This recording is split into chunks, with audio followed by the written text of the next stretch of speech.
Vamos a comenzar con el estudio de la segunda Mishnah del segundo capítulo del Pirkei Avot. Habíamos hablado mucho sobre Rabbi, ayer hablamos, la verdad nos extendimos más de la cuenta, pero lo amerita la personalidad o el personaje tan importante que fue Rabbi Yehuda Nasi en la historia del pueblo de Israel. Rabbi Yehuda Nasi tuvo dos hijos y una hija. Esos dos hijos fueron Rabban Gamliel y el otro hijo fue Shimon. Shimon, que si uno lo puso a nombre de su abuelo, Rabban Gamliel, y otro a nombre de su papá, Shimon, de los dos hijos. Cuando él falleció, le dejó ahora sí el puesto a su hijo mayor, que era Rabban Gamliel. Lo volvieron a llamar Rabban, como dije ayer, a Rabbi, porque era el rabino, entonces lo llamaron nada más por el nombre Rabbi, sin de llamar su nombre. Rabban Gamliel volvió al título de Rabban, que era el presidente de los Jamim, pero este sería Rabban Gamliel III. Ya vimos 3 Rabban Gamliel y es la 8ª generación de Hillel. Como ayer lo mencioné, es un poco confuso ubicar de qué Rabban Gamliel estamos hablando.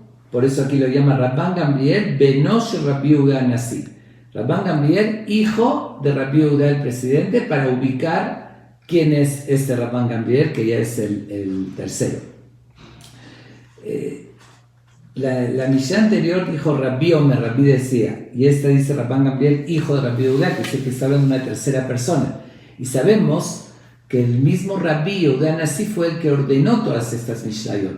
Entonces él debería decir, yo dije, o decir directamente el dicho, o debería decir Rabban Gamliel Bení, mi hijo, porque dice, al decir el hijo de Rabbi Yehuda Nasi parece un tercero que lo está haciendo.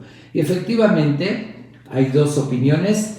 Unos dicen que Rabbi Hiyá, que fue el que terminó de ordenar las Barraitot, algunas Mishnah que no fueron mencionadas en Talmud, después de la muerte de Rabbi Yehuda Nasi, él fue el que le agregó estas Mishnayot, o le agregó el título, que es el que Rabbi no dijo Rabbi Omer, sino dijo directamente Ezoi Derech Yeshara, cuál es el camino correcto de ese comporte, la que leímos ayer. Y después Rabbi Hiyá le agregó que eso lo dijo Rabbi, y le agregó Rabban Gamliel, hijo de Rabbi Yehuda. Eso es un detalle nada más para entender cómo fue ordenado esta Mishnah. Y quiero agregar también que este Rabban Gamliel y su hermano y los alumnos de Rabbi Yehuda Nasi fueron los últimos Tanaim. Tanaim significa los autores de la Mishnah, de los que escribieron la Mishnah. Posteriormente ya se los llamó Emoraim. Emoraim fueron los autores de la Gemara. La Gemara, que fue la explicación de la Mishnah. Y uno de los alumnos de Rabbi Yehuda Nasi, que fue el que recopiló, como ayer dije, toda la Mishnah, fue Rab.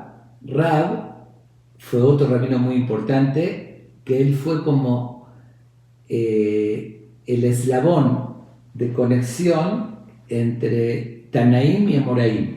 Y sobre él dijo la Gemara, aunque era un Emorá de la siguiente generación, pero dijo Rab Tanahu Pali. También estaba considerado Taná y podía discutir con los demás Tanaim. ¿Por qué? Porque un Emorá, que era de la siguiente generación, no tenía el nivel, no podía discutir con un Taná. Tenía que explicar las palabras de estos grandes Jamim. Pero como ya lo había mencionado, que las generaciones fueron degradándose y fueron bajando de categoría, a la siguiente generación no podían discutir con las generaciones anteriores. Se podían opinar como alguno de ellos, pero no algo que todos opinaron de una manera. Un Emorá no podía opinar totalmente diferente. Ok. Ahora,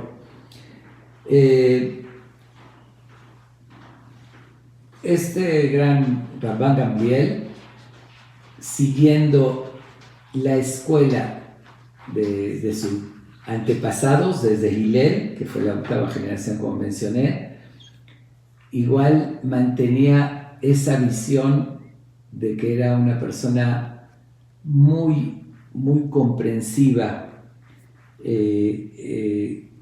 era muy cariñoso con la gente. De hecho, él habló mucho, él opinó en el Talmud, que hay que cuidarse muchísimo de también respetar los animales. Como está escrito, dice, Berahamav al kol ma'asav, la misericordia de Dios es sobre todas las criaturas, que esas criaturas están incluidos los animales, también son criaturas de Dios, y dice, si uno no tiene misericordia y se comporta cariñosamente con comprensión y tolerancia con un animal, que dice que no va a tener con los demás tampoco. Es uno de los mensajes que él daba, demostrando su esencia, ¿no? Su calidad humana de preocuparse y de ser entregado a todos seres humanos, incluso con los animales. Voy a contar una historia para que ubiquemos también en la época que se encontró Rabban Gamliel. Habíamos mencionado en la Mishnah anterior ayer sobre Rabbi Yehuda Hanassi, que él fue muy amigo de Antoninos, del César Antoninos, que fue el emperador de Roma en ese entonces, y dijimos que fue algo extremo. La amistad no tiene precedentes, tal vez en la historia, de un emperador con un rabino que, como les conté ayer, que hizo un túnel para ir a estudiar con él, que lo servía, que se agachaba para que se suba a la cama, algo inconcebible. Entonces, como ayer dije, en esa época les fue muy bien al pueblo de Israel y a todos los rabinos, y principalmente a su líder, que era Rabbi Yehuda Hanassi. Dijimos que le regaló, lo hizo muy rico, que se lo heredó a Rabban Gamliel, su hijo, el que vamos a ver ahorita sus enseñanzas. Pero cuando muere este Antoninos, él tenía un solo hijo hombre y dos hijas. Este hijo hombre se llamaba Asuiros, algo así, que eran nombres romanos, griegos, greco-romanos. Y él tomó el poder cuando murió su papá, pero él tuvo una vida muy corta, murió muy joven y de hecho no alcanzó a tener hijos. Entonces muere un rey sin dejar príncipes, que sin dejar hijos para que sigan el reinado.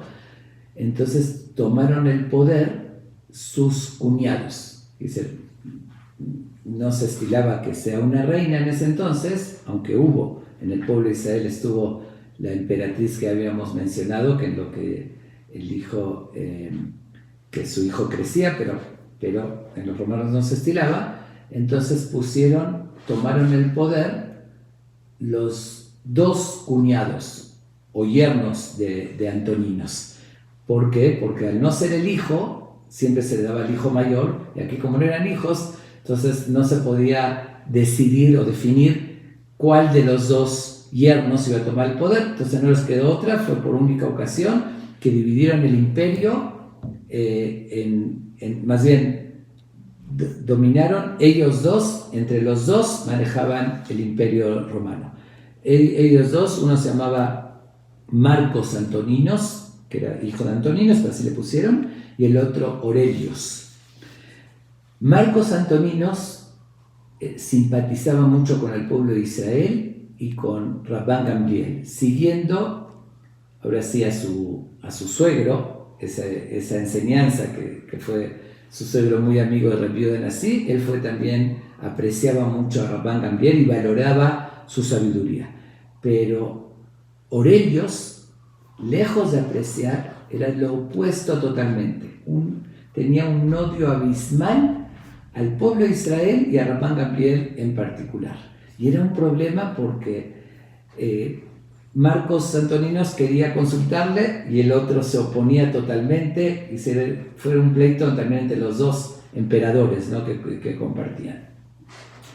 En una ocasión, ciertos países de Europa se empezaron a rebelar contra ellos. ¿Por qué? Porque ellos tenían una imposición, quitaban y ponían reyes, ponían leyes, cobraban impuestos muy altos, hasta que se convirtió en algo muy fuerte, muy pesado, y deciden varios países, comenzando con Hungría en ese entonces, a rebelarse contra ellos. Empiezan a organizar un ejército, clandestinamente a reunir armas, y deciden que, empezando, como dije, por Hungría, empiezan a matar a todos los romanos que estaban de parte del emperador, como gobernadores, como soldados, en esos lugares. Y obviamente que cuando un país coloniza otros países, manda a un gobernador de parte de los romanos y manda soldados y otros personajes para proteger, para mantener el poder sobre ese país. Entonces los húngaros y otros países de Europa se rebelan y los matan a ellos. Se enteran estos dos emperadores que se encontraban en Roma, que varios países emprendieron una rebelión, deciden reunir a todo el ejército y salir a opacar o a controlar esa rebelión. Por lo tanto, Marcos Antoninos dice, bueno, vamos a llamar, le dice a su concunio, vamos a consultar a Rabban Gamliel si debemos salir a la guerra y cómo lo tenemos que hacer, a ver qué opina él. Su concunio se opone rotundamente a ese rabino judío, le vas a consultar de ninguna manera, que él los odiaba. Pero bueno, sigue insistiendo Marcos Antoninos y dice, no perdemos nada.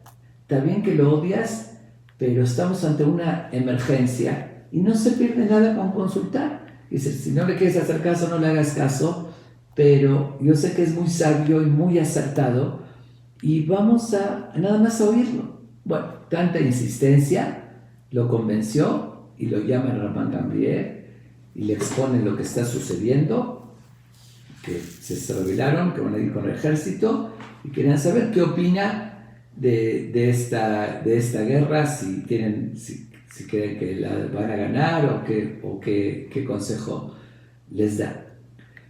En ese momento Rabban Gamliel cuenta en Midrash que tuvo como una inspiración divina y les dijo, aunque ustedes tienen un ejército muy poderoso, sin embargo, al final van a ir allá a Europa. Bueno, estaban en Europa, me refiero a enfrentar a los rebeldes de esos países que se rebelaron. Y lo que va a suceder es que la mayoría de los soldados se van a morir por el camino largo de enfermedades y de pestes, de epidemias. Van a morir de esa manera, no por la guerra.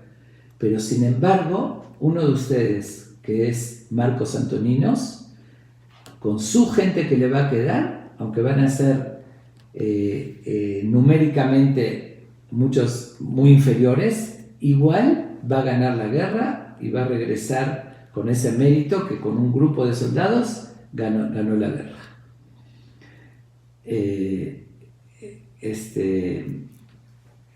¿Cómo se llama?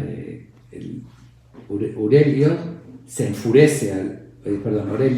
se enfurece al oír esa opinión porque le está dando crédito que va a ganar Marcos Antoninos. Pero bueno, nada más oyeron y dijo, está hablando tonterías, y se enojó mucho de lo que dijo. Van a la guerra y efectivamente sucede tal cual se los describió Rabban Gamliel. Ese Rabban Gamliel dijo Rabbi Yehuda Hanassi. Efectivamente murieron muchísimos soldados, pero de epidemias y de enfermedades, y le quedó, porque se dividieron el ejército o los grupos. Uno lo lideraba Marcos Antoninos y el otro lo lideraba Aurelios.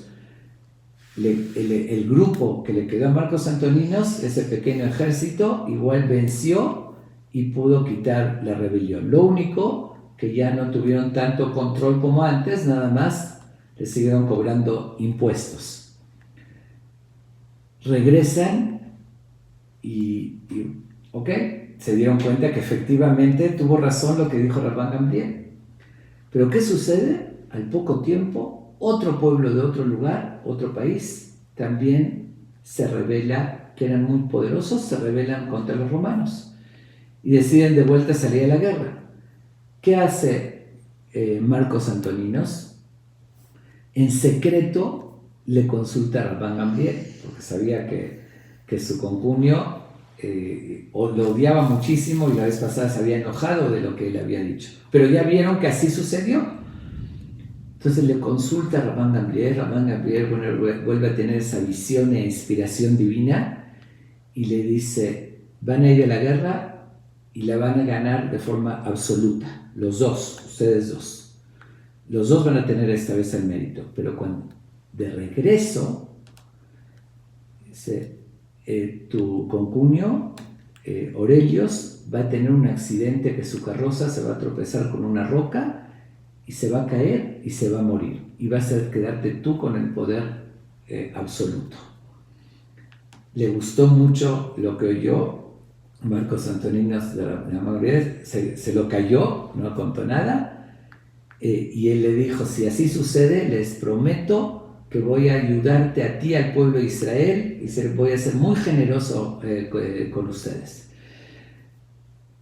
¿Qué sucede antes de salir? Ahora, en esta ocasión, Aurelios le dice a Marcos Antoninos, y ahorita, ¿por qué no consultamos a Rabban Gamliel? Aunque él estaba enojado y lo odiaba, pero en el fondo se dio cuenta que tenía razón, que la vez pasada que consultó sucedió lo que él había dicho. Entonces le dice, ¿y ahorita por qué no lo llamaste? Y él no le quiso contar que lo llamó en secreto, le dice, es que como vi que tú lo rechazas tanto y lo odias, no quise llamarlo. Dice, no, yo quiero que lo llames, quiero oír lo que dice. ¿Ok? Entonces lo llaman, obviamente sin decir que ya le había consultado, y le pregunta en esta ocasión, Aurelio, le pregunta, a ver, ¿qué opinas? Bueno, tenemos que enfrentar a otro pueblo que se rebeló y tenemos que hacer la guerra, ¿qué nos dices al respecto? Entonces se concentra y le dice, van a ganar de forma rotunda. Le dice, y de nosotros dos, ¿quién va a tener mérito? La vez pasada tuvo él, ahorita yo voy a tener o no. No le quiso decir que él se iba a morir, porque tenía miedo que se enoje y lo mate a ese grado, que de por sí lo odiaba. Se concentra un poquito y le dice, estoy viendo algo, pero no sé descifrarlo. Y le dijo así, le dijo con una metáfora, intencionalmente le dio la metáfora en vez de decirle que se iba a morir. Dice, estoy viendo como dos vasos medios llenos y un vaso llena al otro y después se rompe ese vaso. Pero no sé la interpretación, no sé qué significa. Así se lo dijo con sabiduría para no decirle directamente. Que realmente a qué se refería. Que eran los dos vasos medios llenos, cada uno tenía medio poder. Al final uno va a recibir todo el poder, se va a llenar su vaso y el vaso se va a romper, se refiere al dirigente, a este Aurelios que se iba a morir, pero no le dio la traducción.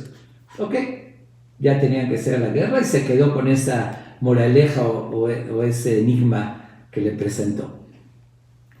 Van a la guerra y efectivamente ganan la guerra de forma rotunda, regresan victoriosos y en el camino Aurelios tiene un accidente, tropiezan tal como lo predijo Rabban Gamliel, tropiezan con una roca y él se muere, se queda con el poder absoluto. Marcos Antoninos, que quería el pueblo de Israel y respetaba a Rabban Gamliel, regresa y lo felicita y lo premia también, y de ahí en adelante, que fue en esa época la que vivió Rabban Gamliel, tuvieron también una época increíble, similar a la que tuvo su papá, la viuda Nasí con Antoninos. Ahorita él la tuvo con el yerno, ya que lo apreciaba, y se cumplió lo que él había predecido. Bueno, eso es una de las historias de Rabban Gamliel. Vamos a limitarnos a esto para poder estudiar la Mishnah y que no nos pase como ayer, que me extendí tanto. Dice lo siguiente: Rabban Gamliel benosh Rabbi Yehuda Nasí. Rabban Gamliel solía decir,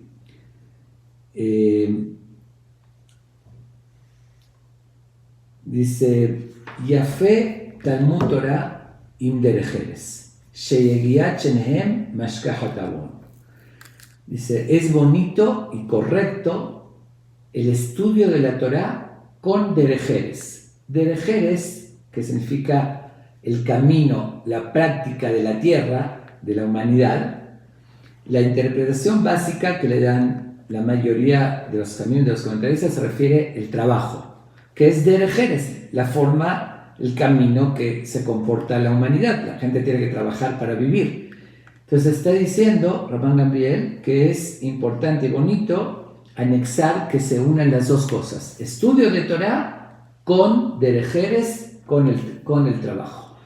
Pero aquí da a entender, cuando dice Talmud Torah con eso, da a entender que lo importante es derejeres, y a eso es bonito agregarle el Talmud Torah. Así lo explica Rabbeinu Yonah, uno de los principales comentaristas del Tosafot, del Talmud, que dice, al decir y afecta al Torah in derejeres, con el derejeres, quiere decir que eso viene a agregarse, y que lo más importante es derejeres.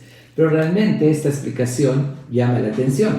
Sabemos que espiritualmente se le da prioridad al estudio de Torah y a la espiritualidad más que al trabajo, que es un medio. Entonces, muchos analizan esto y hacen esta pregunta: ¿por qué Rabban Gamliel, un presidente y un reino tan importante, nos dice como que está en primer lugar el trabajo? Okay.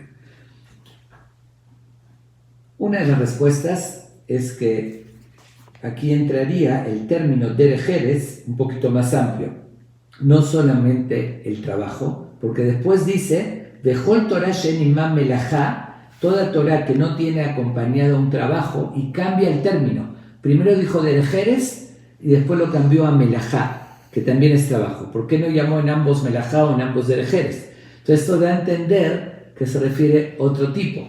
Entonces, hay una interpretación que dice que el concepto de derejeres aquí se refiere a algo más amplio, como lo dice, el camino de la tierra, porque entra todo, el trabajo, el comer y dormir, cuidar la salud, todas esas cosas son necesarias, que uno si no las hace no puede sobrevivir, pero a eso hay que agregarle el estudio de la Torah. No se puede nada más hacer eso que son necesarios, uno tiene que nutrirse. Si no se nutre y si no cuida su cuerpo, no puede estudiar ni cumplir las mitzvot ni todas las demás funciones que Dios nos pide.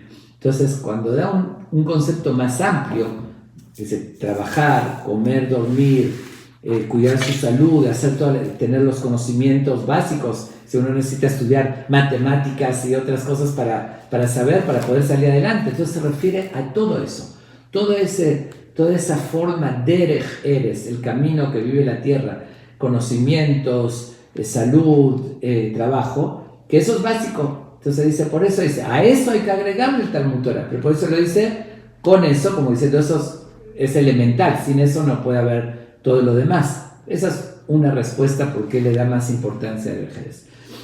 Hay otra interpretación que dice que aquí derejeres se está refiriendo no al trabajo como la interpretación básica, sino derejeres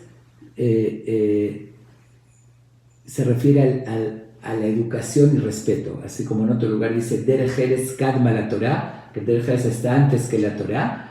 Entonces dice, ¿cuándo es bonito el estudio de la Torah? Con derejeres, dándole más importancia al derejeres que a la Torah, porque así como dijimos que el derejeres está antes, porque si una persona no tiene esos principios y valores, justamente los que enseñan eso que estamos estudiando, el Pirkei Avot, no tiene respeto, no es ético, no tiene integridad, no es educado, humilla a los demás, es soberbio, sobre esa persona no recae el estudio de la Torah. El estudio de la Torah, que esa persona no son compatibles, no cabe que él estudie. Por eso dice Yafet Talmud Torah in derejeres, con derejeres dándole más importancia que el Talmud Torah se le agrega a la educación y los principios, más que el mismo estudio de la Torah. Esa es otra interpretación. Y una tercera interpretación se refiere a la práctica de la mayoría de la gente. La mayoría de la gente, la mayoría del tiempo estudia, trabaja. Y a eso está diciendo que en esa práctica normal, por eso dice Yafé, es bonito, que no sea nada más el estudio de la Torá, el trabajo, sino hay que agregarle el estudio de la Torá y no quedarse como la mayoría hacen solamente con el trabajo, sino hay que anexarle estudio de la Torá. Eso lo está diciendo para la práctica normal y común de la gente. Sin embargo, sigue diciendo, y dice el argumento, porque el esfuerzo de las dos cosas, esa combinación, hace que quita los pecados. Dice, si uno está ocupado tanto con un estudio de Torah, que son de valores, que por una parte también lo explican, la Torah mateshet kohosh el adam, como quita la energía, y el trabajo da energía. Esa combinación hace que la persona esté ocupada con cosas sanas y que no cometa errores. Se necesitan la combinación de las dos cosas. Okay. Entonces, según la interpretación que quiero seguir para darle un entendimiento a todo lo que dijo y la relación de las cosas, vamos a tomar esta última, que habla del común de la gente, que la mayoría del tiempo trabaja, y está indicando que hay que agregarle estudio de la Torah. Pero ahorita sigue un segundo nivel. Bejol Torah she'en imam melajá, sofá betelá vegorer et abon. Sin embargo, ahorita dice, hay personas que tienen un nivel superior y quieren dedicarle principalmente todo su tiempo al estudio, no como el común de la gente que dice, como es el que lo básico es el trabajo y le agregas el estudio de la Torah, sino uno dice, sí, y es cierto, lo más importante es la vida venidera, la eternidad. Quiero, en vez de invertir para la vida pasajera, que es el trabajo, que es para necesidad de sobrevivir, mejor voy a invertir todo mi tiempo en el estudio de la Torah para tenerla para la vida eterna. Dice, sí es cierto y está correcto. Sin embargo, dice, pero toda Torah que no viene acompañada con un trabajo, por eso aquí cambia el término, melajá. Melajá significa, dice, no te dejes, no el camino en la tierra que es lo normal, ir de la mañana hasta la noche a trabajar, sino algún trabajo, una creatividad. Melajá es crear algo, hacer algo para vivir. Dice, si no viene acompañada con un trabajo, aunque sea el mínimo para alimentarse, para poder vivir de eso, dice, sofá betela, al final se va a anular y se va a cancelar también ese estudio de la Torah. ¿Por qué? Porque tarde o temprano, si uno no tiene un medio para vivir, algo va a tener que hacer, o sea, no puede ni seguir estudiando Torah. Va a llegar a robar, a cosas ilícitas, a engañar, demás. Por eso dice, sofá betelá, y se anula el estudio de Torah, vegorer el tabón, y provoca pecados. Por eso lo mencioné en otra ocasión, en otra Mishnah también, que dijimos, Ehobet Amelajá, que también recomendó el Ham, amar al trabajo. Ahí lo expliqué, lo que dice también en el Talmud, que Hayab Adam, que no tiene obligación de enseñarle a su hijo un oficio, y el que no le enseña lo está incitando a que sea un ladrón, porque al final, tarde o temprano, va a llegar a algo así. Si no tiene medios, no tiene herramientas, no tiene oficio para trabajar, va a llegar a robar. Entonces, por eso dice, es una obligación. Entonces, aquí habló de dos niveles. Al principio dijo, el que hace la mayoría del tiempo trabaja, y dice igual que hay que agregar el estudio de Torah. Pero aquí habla que el que quiere estudiar solamente, dice no. Al fin, aunque sea la mayoría del tiempo que uno estudie, pero tiene que tener un tiempo que tiene por lo menos una melajá, un trabajo que de eso viva. Y además en otro lugar se menciona que no se debe vivir de la corona de la Torah, no utilizarla, que uno no debe vivir, yo me dedico nada más a la Torah y vivo de limosnas y estoy utilizando para mi beneficio la corona de la Torah. No se puede, por eso dice, no puedes ir ni en ese camino, que es el que aunque tengas para comer, y por otra parte, si no tienes ese camino y quieres nada más estudiar y ver que del cielo te caiga el pan, dice al final, va a anularse la Torá y vas a provocar pecados porque vas a hacer cosas incorrectas para poder sobrevivir.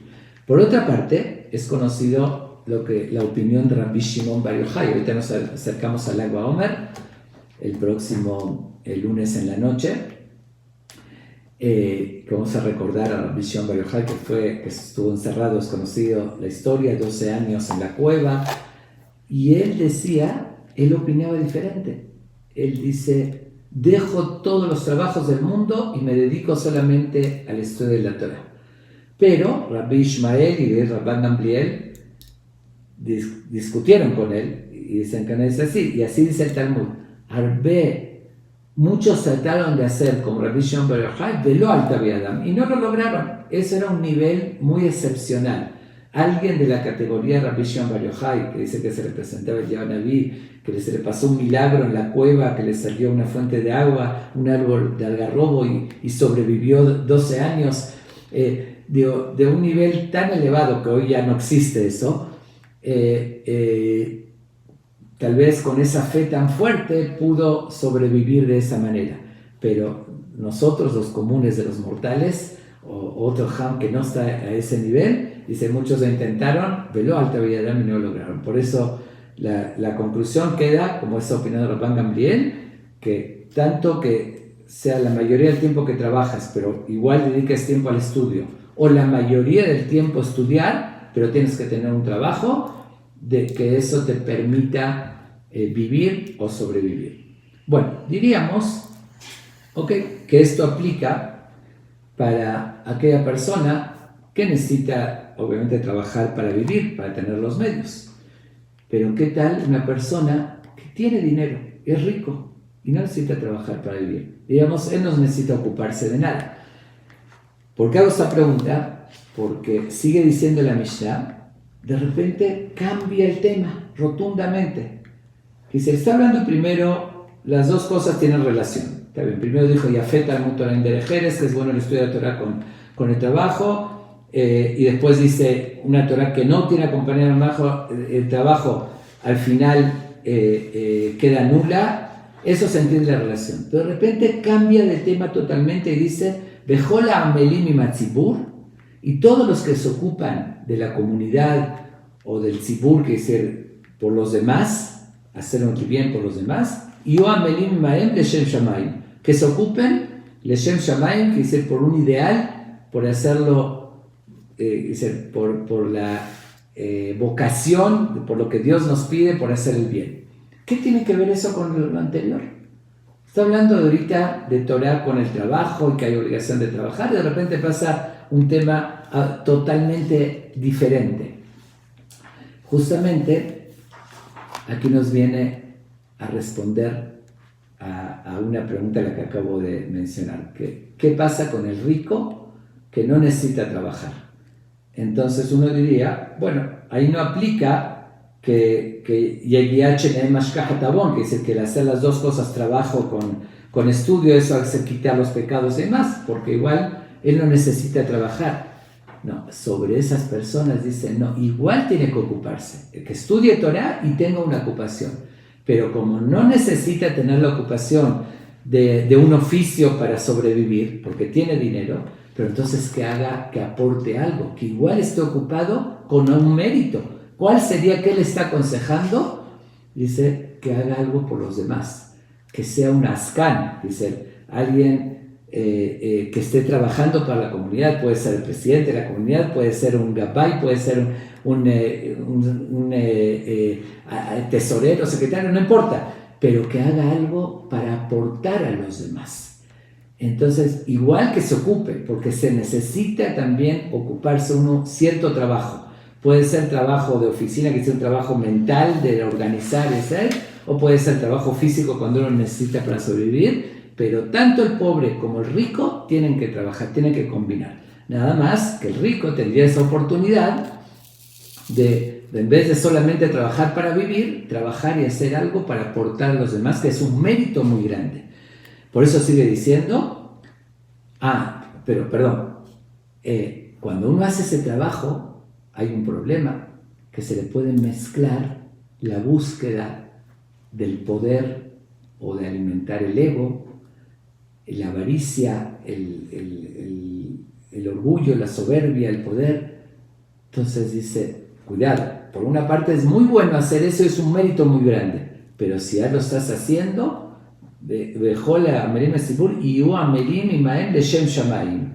que lo hagan leshem shamayim, como dije, por un ideal, hacerlo por devoción de corazón para hacer el bien, y cuidado que como dije, que no se le suba ese sentimiento de poder. Además de eso, dice, además de lo importante de hacerlo por un objetivo y por un ideal, advierte aquí, dice, muchas veces uno que está en esa labor y descubre los problemas que eso trae, uno se está entregando voluntariamente por ayudar a la comunidad. Y llega una persona y lo insulta y le reclama, ¿y por qué hiciste así? Si hace de una manera, el otro se va a quejar. Y si hace de la otra, el primero se va a quejar. Nunca van a estar todos contentos. Y siempre va a tener broncas. Entonces, cuando uno ve eso, se desanima. Dice, no, ya no me meto en estas broncas. Ya no sigo entregándome para hacer el bien para los demás. No solamente que no gano nada, puros problemas. Aquí también nos vuelvo a decir, hazlo leshem shamayim. Y dice, hazlo por ese mérito que tiene, por esa devoción, y deja de lado que no te importe todo eso malo. Pero hay otro problema más. Pero hay ciertas cosas que no puedo resolverlas. Es muy difícil. Ahorita, no quiero ponerme en el lugar ahorita de los presidentes, dirigentes de todas las comunidades, enfrentando esta crisis tan fuerte, que uno dice, ¿por dónde empiezo? ¿Qué hago? Entonces dice, ya mejor tiro la toalla, ya no puedo una situación tan difícil. ¿Cómo se va a resolver el problema económico? ¿Cómo se va a resolver todo el riesgo de las enfermedades? ¿Y qué dice aquí? Dice, no te preocupes, tú haz lo que tienes que hacer, porque hay algo más. Hay algo que es sobrenatural y metafísico. Hay veces no se puede resolver todos los problemas de la comunidad porque son muy grandes, pero acuérdate que el mérito de los padres, de los antepasados, tanto de los mismos dirigentes como de la gente, uno está por un sibur, todos tienen papás, abuelitos, bisabuelitos que tienen muchos méritos, y el mérito de ellos va a hacer que se resuelvan los problemas y ellos van a ayudar. Entonces, aquí son dos mensajes que se les da a los Askanim.